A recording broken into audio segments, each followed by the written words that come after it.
करते हैं। देखो बच्चों, जो हमने अभी तक जितने भी मेथड्स पढ़े हैं, जो एक्सपेरिमेंटल डिटर्मिनेशन के करे थे हमने रेट लॉ के लिए, ऑर्डर ऑफ रिएक्शन के लिए, तो उसमें लास्ट जो हमारा इंटीग्रेटेड रेट लॉ मेथड था, तो वो एक तरीके से मोस्ट कॉमन मेथड था for finding out the rate law and order of reaction. तो आई होप कि वो तुम्हें अच्छे से क्लियर हुआ होगा। बेटा उसमें तुम दोनों इक्वेशंस का डेरिवेशन, हाफ लाइफ पीरियड और उनसे रिलेटेड न्यूमेरिकल्स बेटा हमें करने हैं। तो आज हम उस न्यूमेरिकल वाले एस्पेक्ट को भी करेंगे जो फर्स्ट ऑर्डर काइनेटिक इक्वेशन के न्यूमेरिकल्स हैं। और इससे पहले एक और भी छोटा सा मेथड होता है for experimental determination which is actually derived from the integrated rate law method and that is a half life method.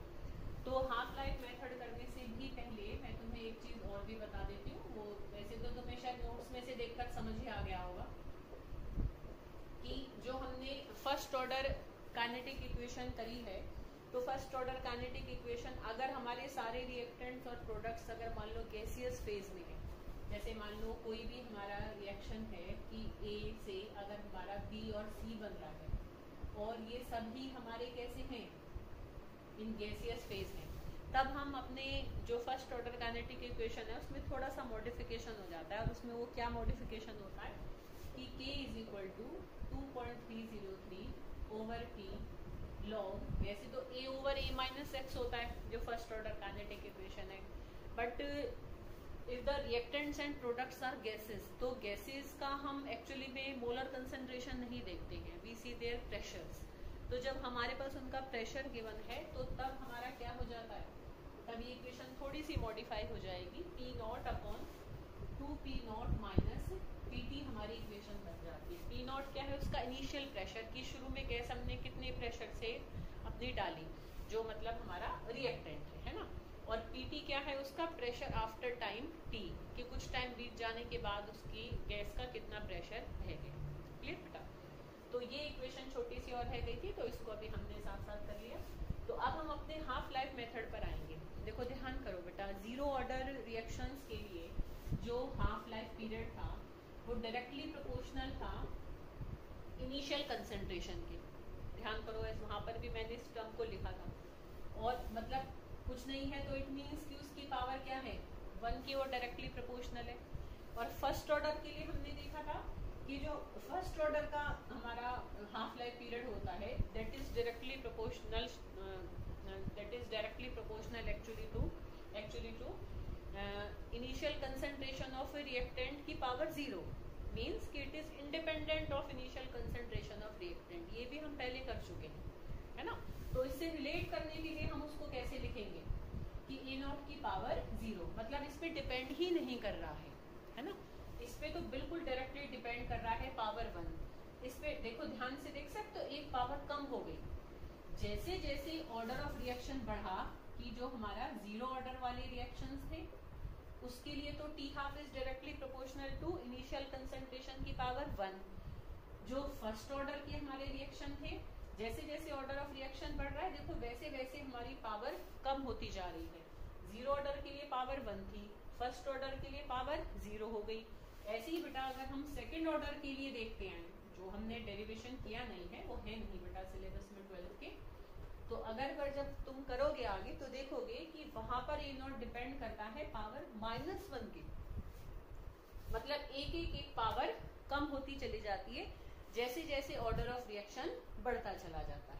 ठीक है, तो अगर मैं एक जनरल एक्सप्रेशन निकालूं तो जनरल एक्सप्रेशन क्या बनेगा, हम ऐसे भी लिख सकते हैं कि भाई एक तरीके से अगर nth ऑर्डर हो, है ना, कि भाई अगर ये तो सेकंड ऑर्डर है कि हमें नहीं पता ऑर्डर ऑफ रिएक्शन क्या है, तो nth ऑर्डर के लिए T हाफ हमारा किसके डायरेक्टली प्रोपोर्शनल होगा, A नॉट की पावर 1 माइनस n होगा। देखो कैसे, मतलब अब n की वैल्यू यहाँ पर अगर मैं n क्या है, value of order of reaction, तो अगर मान लो यहाँ 0 ऑर्डर होगा तो 1 माइनस 0 1 आ जाएगा। अगर हमारा फर्स्ट ऑर्डर है तो 1 माइनस 1 0 हो जाएगी। ठीक है, तो ऐसे किसी भी अगर ऑर्डर ऑफ किसी भी रिएक्शन का, if we know its order of reaction, तो उसका जो T हाफ है वो किसके डायरेक्टली प्रोपोर्शनल होगा, उसी के ही A नॉट की पावर 1 माइनस n की। और अगर देखो मैं इसको ऐसे लिख दूं, ऐसे भी तो लिख सकते हैं कि T हाफ इज डायरेक्टली एक तरीके से inversely proportional to a naught n minus one. भाई अगर यहाँ 1 माइनस एन के डायरेक्टली प्रोपोर्शनल है तो दो n माइनस वन के वो इनवर्सली प्रोपोर्शनल हो जाएगा। तो देखो हम इस एक्सप्रेशन से ही सिंपल हम क्या कर सकते हैं, यहाँ पर हम एक मेथड इसी से ही निकाल सकते हैं। हाफ लाइफ पीरियड की ही हेल्प से एक सिंपल मेथड वी कैन एक तरीके से क्या कर सकते हैं, simple method can be used and that is derived from the integrated rate law method. क्योंकि जो टी हाफ टर्म है ये किस में आती है, this is under the integrated rate law method. तो हाफ लाइफ पीरियड की हेल्प से तुम देखो एक बड़ा हम एक सिंपल सा फॉर्मूला निकाल लेंगे and we can easily find out the order of reaction for any reaction. ठीक है, having the one type of reactants, है ना, वही वाली बात यहाँ पे फॉलो होगी। तो देखो देखते हैं, तो इसी से रिलेटेड अब देखो हम क्या करेंगे कि एक फॉर्मूला निकालेंगे।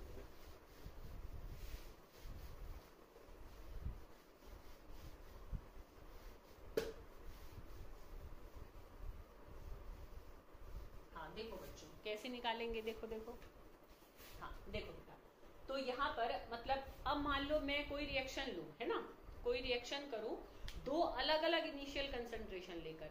ऐसे समझो जैसे मान लो एक बार मैंने 20 ग्राम लेकर शुरू किया कोई रिएक्शन और एक बार मैंने मान लो 10 ग्राम लेकर शुरू किया। मतलब दो अलग अलग इनिशियल कंसंट्रेशन लेकर हमने एक ही रिएक्शन को ऐसे दो बार किया और दोनों बार उसका हाफ लाइफ पीरियड निकाला।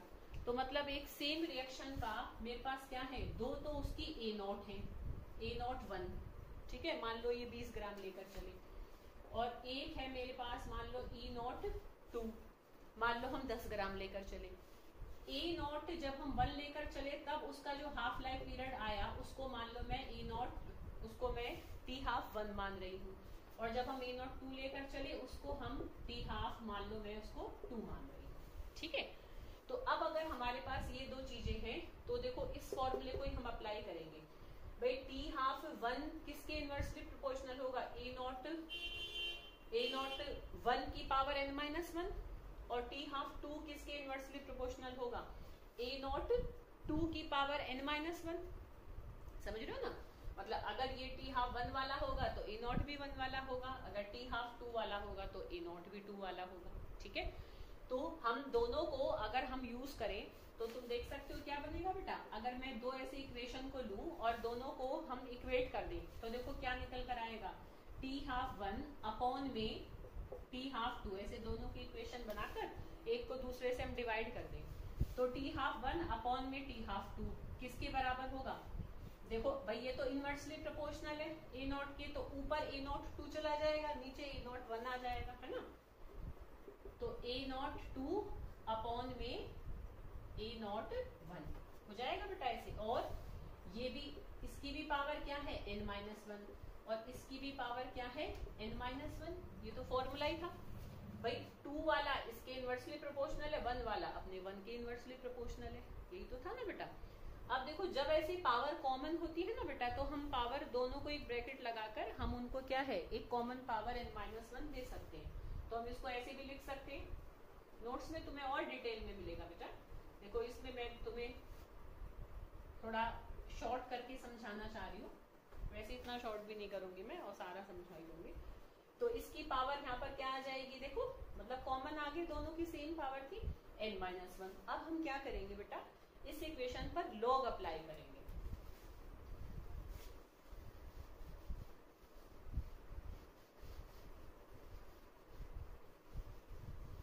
ठीक है, तो हम इसमें क्या लिखेंगे, ये नोट्स में ना ये एक लाइन शायद लिख नहीं रही है, मुझे ऐसा ध्यान है, और तुम देख लेना कैसे लिख, ये जहां पर बन रहा होगा तो वहां पर नीचे ऐसे ही और लिख लेना, take log of both sides. वैसे अंडरस्टूड है जब हम नेक्स्ट उसमें लॉग लेंगे तो कि भाई लॉग लिया ही होगा, है ना, फिर भी थोड़ा मतलब एक कंप्लीट हो जाता है हमारा जब हमें कोई मेथड अगर लिखना होता है तो जब हम दोनों साइड्स का देखो बेटा लॉग लेंगे, लॉग जब लेते हैं ना तो जो चीजें डिवाइड हो रही होती हैं वो चीजें हमारी सब्ट्रैक्ट हो जाती हैं, और कोई चीजें मल्टीप्लाई हो रही होती हैं तो वो ऐड हो जाती हैं जब हम उनका लॉग लेते हैं। और अगर कोई चीज पावर में होती है ना बेटा तो वो आगे आ जाती है। मतलब ऐसे समझो जैसे मान लो कि ऐसे हो, मान लो पावर x हो, तो जब मैं इसका लॉग लूंगी तो ये x log a बन जाएगा, मतलब पावर ऐसे आगे आ जाती है। ठीक है, जैसे अब यहाँ पावर है ना, देखो ऐसे आगे आएगी, तो देखो कैसे आएगी, जब हम इन दोनों साइड्स का लॉग लेंगे तो देखो यहाँ पर क्या आ जाएगा, ये t हाफ 2 नहीं सॉरी 1 माइनस 2 होगा ना, ऊपर तो 1 है ना, तो t half 1 minus t half 2। ठीक है, ये सब्ट्रैक्ट हो गए जब इस पर लॉग अप्लाई करा, इक्वल टू, और ये पावर क्या आ जाएगी, n-1 आगे आ जाएगा। ठीक है, तो n-1 और फिर हम एक ब्रैकेट स्टार्ट करेंगे, तो दिस माइनस दिस है ना, तो क्या हो जाएगा हमारा a0 2 माइनस a0 1। क्लियर? ठीक है, देखो जब हमने इस पे लॉग अप्लाई करा तो t half 1 minus t half 2 equal to n-1, ये पावर आगे आगे है ना। ठीक है बेटा, तो ये दोनों एक दूसरे के इक्वल होंगे और जब हम लॉग अप्लाई करेंगे तब भी वो दोनों बराबर होंगे, तो पावर आगे आ जाएगी और ये ऐसे हो गया। बताओ कोई दिक्कत? अच्छा, अब हम n को अगर हम एक तरफ छोड़े और इसको अगर मैं इधर ले आऊं, ठीक है ना, तो क्या बन जाएगा यहाँ पर हमारा, देखो t half 1 minus t half 2 upon में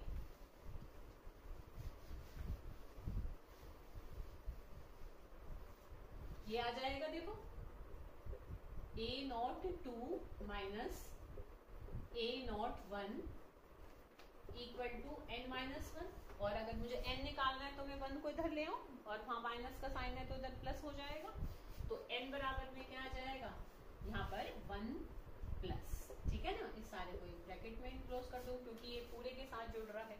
ठीक है, तो इस तरीके से हम n निकाल लेंगे, और n क्या है, ऑर्डर ऑफ रिएक्शन ही तो था, तो ऑर्डर ऑफ रिएक्शन हम इस तरीके से, मतलब सिंपल, अगर हमें किसी रिएक्शन की, अगर हमें दो इनिशियल कंसेंट्रेशंस पता है, उसी रिएक्शंस के ही उन इनिशियल कंसेंट्रेशन को लेते हुए अगर दो हाफ लाइफ पीरियड्स पता है तो then we can easily find out its order of reaction. Clear? तो ये भी एक बड़ा सिंपल मेथड था which is actually derived from rate law method. Clear बेटा? तो एक ये और था। अच्छा, अगर जब तुम्हारे पास बुक भी आ जाएगी तो तुम कुछ और भी एक्स्ट्रा अगर करोगे न्यूमेरिकल्स, तो एक फॉर्मूला कहीं कहीं किसी उसमें यूज हो रहा था, तो मैं उस फॉर्मूले को भी थोड़ा सा वो कैसे निकलता है तो उसको भी तुम्हें बता देती हूँ। ठीक है बेटा? तो जैसे क्या होता है कि कई बार हमारे जैसे कई सारे हाफ लाइफ अगर बच जाते हैं, देखो बेटा क्या होता है, मतलब एक छोटा सा फॉर्मूला है हाफ लाइफ से रिलेटेड ही है।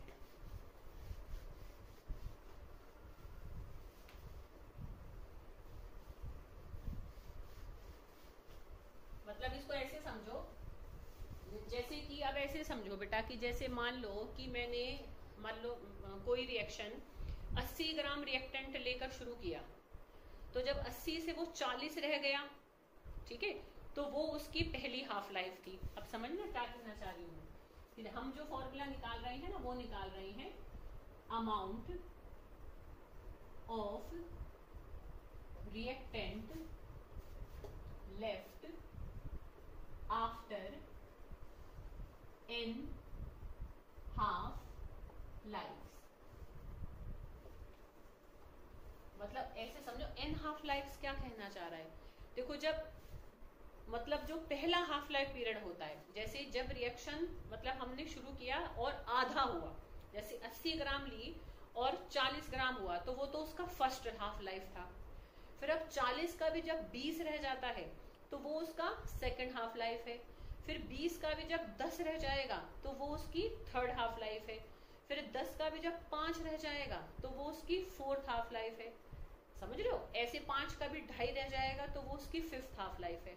मतलब कब जितनी मतलब रिएक्टेंट की कंसेंट्रेशन है उसका आधा कब बच रहा है, फिर उसका आधा, फिर उसका आधा, फिर उसका आधा। समझ रहे हो? तो इस तरीके से बहुत सारी हाफ लाइफ हम किसी रिएक्शन में रिएक्टेंट की देख सकते हैं। समझ रहे हो बेटा?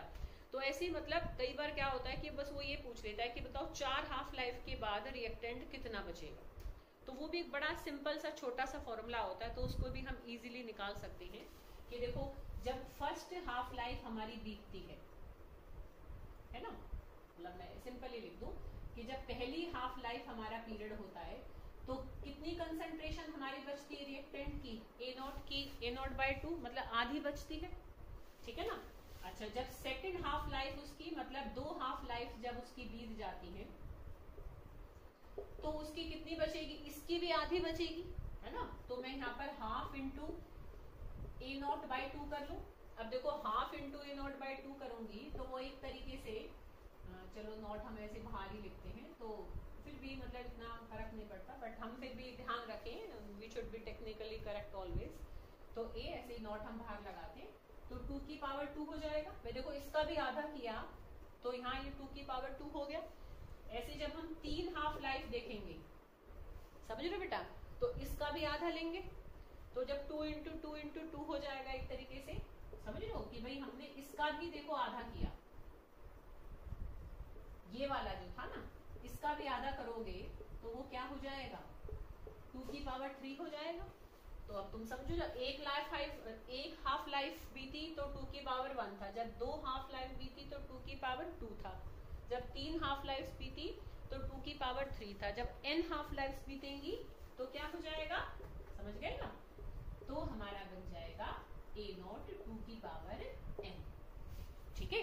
तो बस अगर उसने तुम्हें इनिशियल कंसंट्रेशन गिवन कर रखी है, कितनी हाफ लाइफ बाद वो पूछ रहा है, मान लो कह रहा है 5 हाफ लाइफ, तो 5 वैल्यू पुट कर दो and you can very easily find out it's amount left after those number of half life. Clear बेटा। तो ये भी कई बार ऐसे सिंपल से न्यूमेरिकल कई बार आ जाते हैं। तो ये थोड़ा सा जो कुछ मतलब इंफॉर्मेशन नोट्स में तुम्हारी बच रही थी about the experimental determination of rate law, तो उसको हमने थोड़ा और कंप्लीट किया है। मतलब मैं ऐसे नहीं कह सकती कि this is important according to examination point of view, मतलब कभी नहीं आया है इस मेथड में से, बट बुक में दे रखा था तो मुझे लगा कि बच्चों को बता देना चाहिए, तो इसलिए मैंने मेथड लिख दिया है।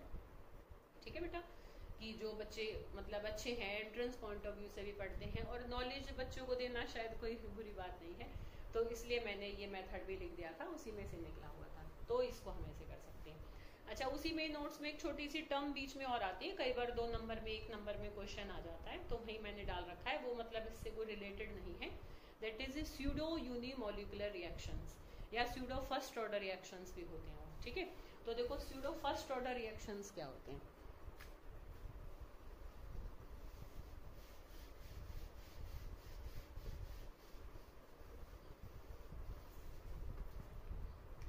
तो देखो बेटा, what are pseudo first order reactions.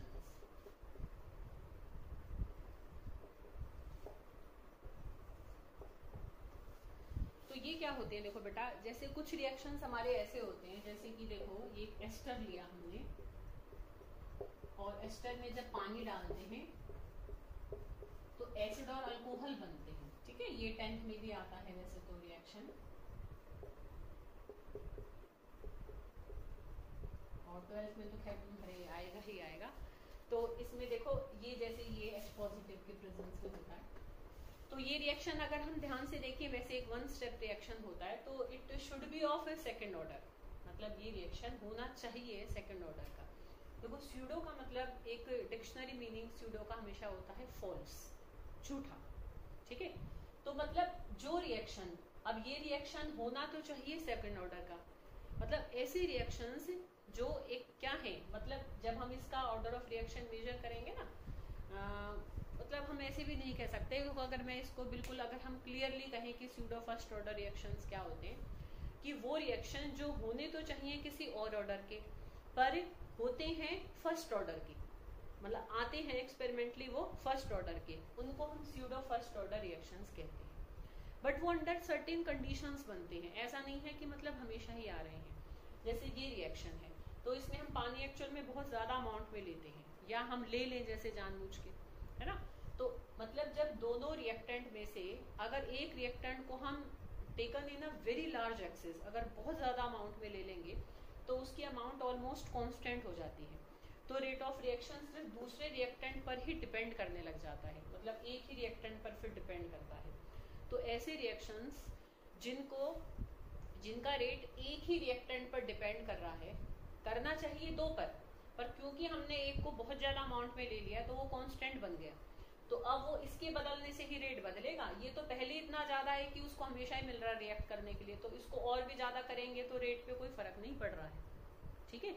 तो पर इसकी ज्यादा करने से रेट बढ़ेगा, समझ रहे हो। तो when we take one of the reactant in a large excess, बहुत ज्यादा अमाउंट में ले लेते हैं, then rate depends upon only one reactant, तो such reactions are called pseudo first order reactions. उनको हम स्यूडो यूनिमोलिकुलर रिएक्शंस भी कह देते हैं, क्योंकि मोलिकुलरिटी भी फिर खाली उसी पर ही डिपेंड करती है, मतलब उस मैनर में भी आ जाता है, but generally it is called pseudo first order reactions. ठीक है, स्यूडो मतलब फोर्स, जो होना चाहिए सेकेंड ऑर्डर का पर आता है फर्स्ट ऑर्डर का अंडर सर्टेन कंडीशंस, तो such reactions are called pseudo first order reactions. Clear बेटा? तो ये हमने नोट से रिलेटेड किया। अब नेक्स्ट वीडियो में मैं तुम्हें लॉग देखना सिखाऊंगी।